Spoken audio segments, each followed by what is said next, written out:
Alors, est-ce que c'est un peu la loi d'Assomption ou du déjà accompli, cette manifestation et cette création de cette vie facile et simple selon Laurent Lévy, dont je vous ai parlé lors de la vidéo, lors d'une des vidéos précédentes. Voilà, mais la question m'a été posée.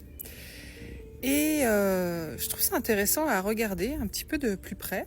Et si je me trompe sur la loi d'Assomption, vous allez me dire. Vous allez me dire si je me trompe. Mais si j'ai bien compris, la loi d'Assomption, c'est tu marches dans le déjà accompli pour manifester ce que tu veux, comme si tu étais la personne qui a déjà ce que tu souhaites manifester.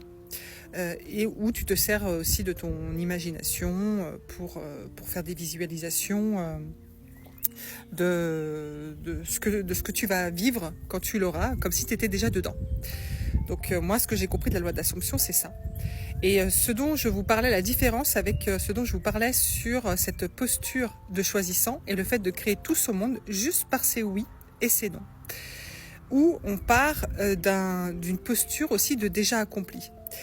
Et donc dans la loi d'Assomption, telle que je l'ai comprise, on va dire, on va commencer à acter en étant l'identité du déjà accompli.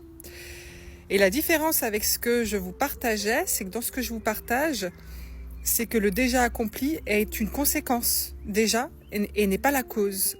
C'est la conséquence de cette reconnaissance profonde en soi que l'on choisit absolument tout, toutes les règles, à quoi on a donné du sens et tout dans sa vie. Et qu'on n'a pas besoin de chercher à être l'identité du déjà accompli, mais on a juste à dire oui ou non, même sur au-delà des identités, sur oui et non, sur ce dont je parle lors de la vidéo. Je vais pas le répéter. Comme ça, s'il y en a qui sont intéressés, vous pouvez aller voir directement. C'est l'avant-avant-dernière. Non, l'avant-dernière. Non, l'avant-avant-dernière. Bref, on s'en fiche. Tout ça pour dire que cette posture de déjà accompli est une conséquence. Cette identité est une conséquence. Donc on est tellement dans le « je reconnais profondément que je vais tout choisir » qu'à partir de mes choix et de mes décisions, cela va précipiter en conséquence les identités et les manifestations que je vais vivre, les croyances que je vais avoir, les lignes du temps aussi que je veux, les personnalités que je veux avoir, c'est les identités, les qualités que je veux développer, celles qui ne m'intéressent plus. Donc je dirais que la différence, c'est vraiment ça. Dans l'un, et en fait, en soi, il y a pas une meilleure que l'autre. En fait, c'est juste des vérités différentes. Moi, j'ai choisi la posture de déjà accompli que je suis en train d'expérimenter, d'explorer de l'intérieur parce qu'elle ne se comprend pas.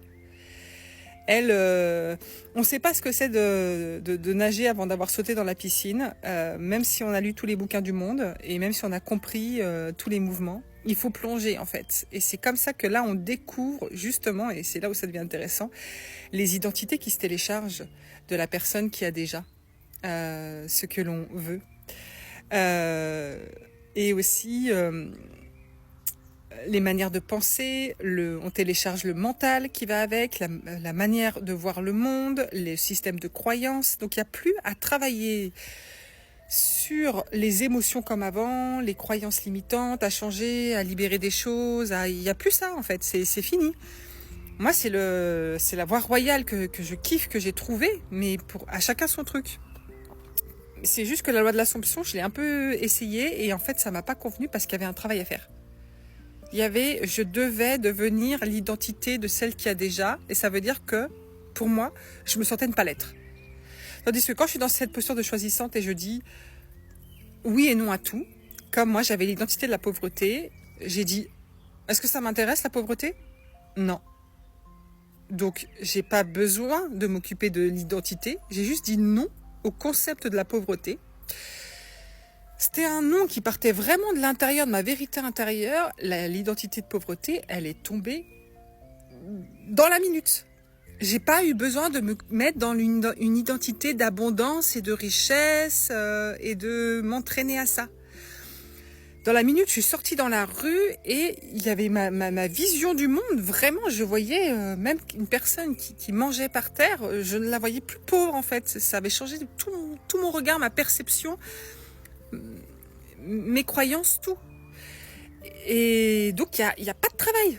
C'est ça que je kiffe. Je dis juste oui et non. Et possiblement que cette posture de choisissant, elle n'est pas tout de suite accessible parce que on est des fois trop pris dans l'histoire. On n'a pas encore vécu le fait de se rendre compte que la personne que l'on est, c'est une personnalité, c'est une construction de nous-mêmes et des propositions de la société et de l'éducation que l'on a prises et adoptées comme étant la vérité absolue. Et en fait, on n'est pas cette personne-là, mais c'est pas, je le dis pas du point de vue du mental, je le dis du vécu où j'ai vraiment senti, des fois je me suis vue, j'ai bien vu que j'étais pas ça, quoi. Donc, si on l'a juste écouté et qu'on dit oui, je ne suis pas cette personne-là, mais que en fait ça vibre pas parce qu'on l'a pas reconnu intérieurement au plus profond de soi, ça sert à rien. Quoi qu'il en soit, on n'est pas obligé de tout de suite être dans cette reconnaissance profonde de tout ça. Mais juste à commencer à expérimenter de l'intérieur, je vais commencer à dire des oui et des non et voir ce que ça donne de l'intérieur en test par exemple, j'explore. Eh bien c'est là où des fois ça permet, par juste ça, commencer à prendre conscience de ah ouais je choisis, ah ouais j'ai quand même plus un pouvoir que juste demander une synchronicité et de voir une heure miroir, ouais et de voir une heure miroir par-ci par-là en fait. On commence à se rendre compte que finalement ça c'est pas tant la création, surtout qu'après des fois ça ce sont des... Bref, non je vais pas rentrer dans le sujet. Voilà, j'espère que c'était clair. Voilà, vous savez tout.